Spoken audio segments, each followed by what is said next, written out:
Wow, wow, wow. This is borderline crazy. Out of nowhere, Nintendo drops their foray into VR on Twitter. On Twitter, with a simple tweet at 8 p.m. on March the 6th, they announced that they will be diving into VR with Nintendo Labo Toy-Con 4 VR kit. This is not just another Labo that allows you to make a cool suitcase or maybe some sort of obscure helicopter steering device. Instead, you're making goggles, a blaster, an elephant, a camera, and more. If Nintendo likes to surprise us, well, they just did it. What's going on, everybody? It's Zach from Switchforce, and while we have seen Nintendo dive a little, more like walk their toes into the waters of VR, we've seen some hints, some research, some development. I don't think anyone fully expected them to go there. And I don't think anyone expected it to be via Labo. Now, I will give credit to a rumor a couple weeks back that did hint at VR coming via Labo. But if you hadn't seen that rumor, if you hadn't been a part of that little blip, you would have no idea what just hit you. And it's coming April 12th. They're bringing this next month. VR on a Nintendo platform. The Switch is going to be smushed up straight against your face. You're going to be blasting away with the Joy-Con in the barrel and the gun on your face? There's no video to go along with this announcement. There's no explanation. It just is what it is. We get to look at VR goggles, a blaster, a camera, an elephant. An elephant. If I could zoom in on this elephant right now, actually let's zoom in way on this elephant. What do you do with an elephant? What kind of games do you play with a VR elephant kit? You got a bird, you got a wind pedal, and they're breaking it up into all sorts of interesting packs. Previously, you had Toy-Con 1, which was the variety kit. You had the robot, you had the vehicle pack. Now you can get the goggles and blaster if you just want a basic VR experience. And granted, they are calling this a first VR experience. They have the full-on VR kit that includes all 6 of the new little buildables. And then they also have these 2 expansions. If you just get this, then you can go 1, 2, 3, 4, 5, 6.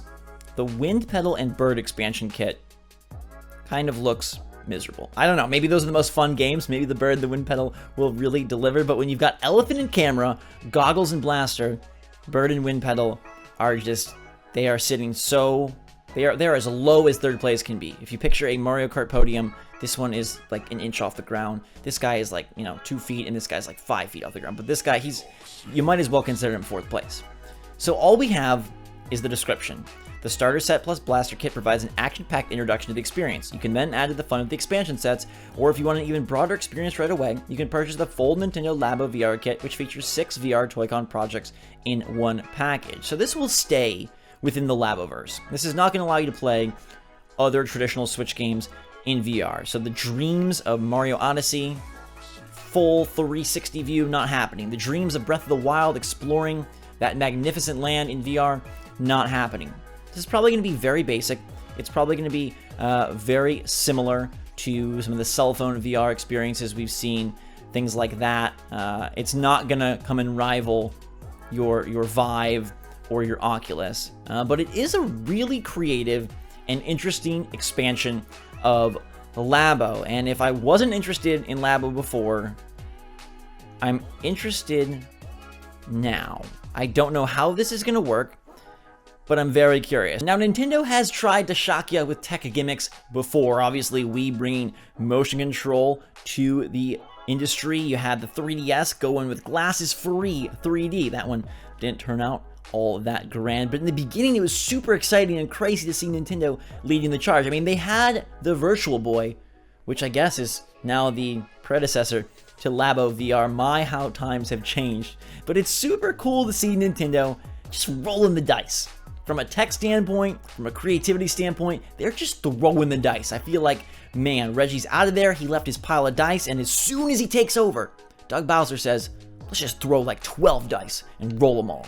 Now, I feel like half of you will fall on the side of, wow, that dice roll is really cool, and it's awesome to see Nintendo trying something kind of crazy and trying something that other companies have done and putting their Nintendo spin on it. And I feel like the other half of you will say, like, man, you should have just kept those dice and saved them for later, because similar to the online service, this is just too little too late, and it's probably not going to live up to the standard set before it.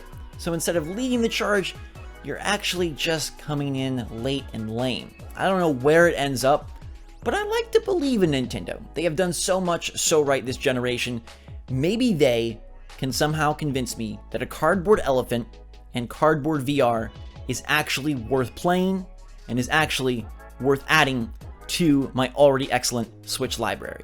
It's pretty obvious who this is targeting. You can see, based on these eyeball-less children here, that they're going for a young audience. They're going to wow and impress kids and families for their first VR experience. They spell it out. You don't even have to read between the lines. So I don't think this is going to elevate Labo into, hey, now it is a must-have part of the Switch library. I still think it is going to sit as sort of a side piece that exists and requires the Switch, but it isn't something that the Breath of the Wild, Mario Odyssey, Fire Emblem Three Houses, Mario Maker 2, Smash Bros. Ultimate Player will feel super compelled to play. You may want to try it, you may be intrigued enough to dive in just because, but as evidenced by the box shots, by the marketing shots, and by their direct languaging, be wary, this is absolutely targeting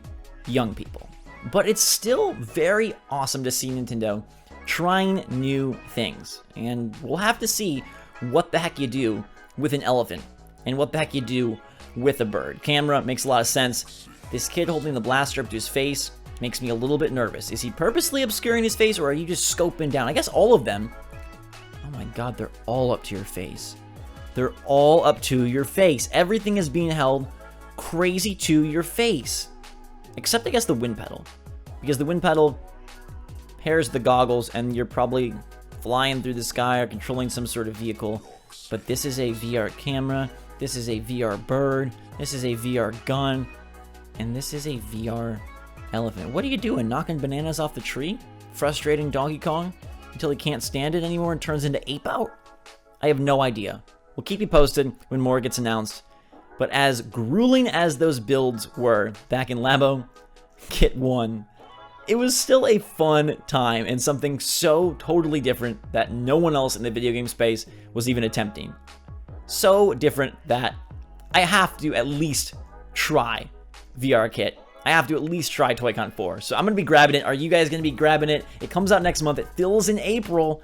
This is why there isn't anything coming, I guess, in the 4th month. We got Yoshi at the tail end of March. We got Mario Maker 2 in June. Your April game is Nintendo VR. But either way, this is exciting, this is intriguing, and I am super pumped to hear what you think. So let me know your take in the comments down below. Everybody hit that like button if you enjoyed the video. In the meantime, for myself and the elephant, the VR elephant, the new third chair of Switch Force. Thanks again.